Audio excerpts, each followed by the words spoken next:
ছবি পোস্ট করে বলা হচ্ছে কল হ্যাঁ মোদি কা পরিবার, অল আর ক্রিমিনাল, ডেঞ্জারিয়াস ক্রিমিনাল। তার মধ্যে শান্তনু ঠাকুর, লকেট চ্যাটার্জি, সৌমিত্র খা, হিরণ, নিশীথ প্রামাণিক সবারই ছবি রয়েছে। আমার ছবিও থাকা উচিত। আমার নামেও কয়েক ডজন ক্রিমিনাল কেস আছে। আমি হাইকোর্টে এসেছি, সিটি কোর্টে সব জায়গায় জামিন নিয়েছি।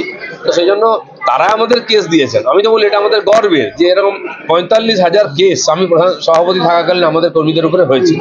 তো সেটা যদি হয় আর এরকম জেলখাটা মন্ত্রী তার সঙ্গে এক করে দিচ্ছেন, কোটি কোটি টাকা ঝেড়েছে যারা দিনহাটার যে তার বিষয়ে ব্রিজভূষণ না রে, ঠিক আছে, তো সেটাও তো কোর্ট কাচারি হয়েছে।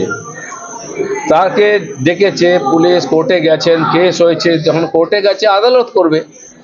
আর এই সরকার কাকে করেছে, যখন উপায় নেই সিবিআই ধরবে বা ইডি ধরবে তখন বাধ্য হয়ে তার হাত থেকে বাঁচাবার জন্য তাকে নিয়ে যাওয়া হয়েছে, তারপরে আবার হাতে তুলে দিতে হয়েছে।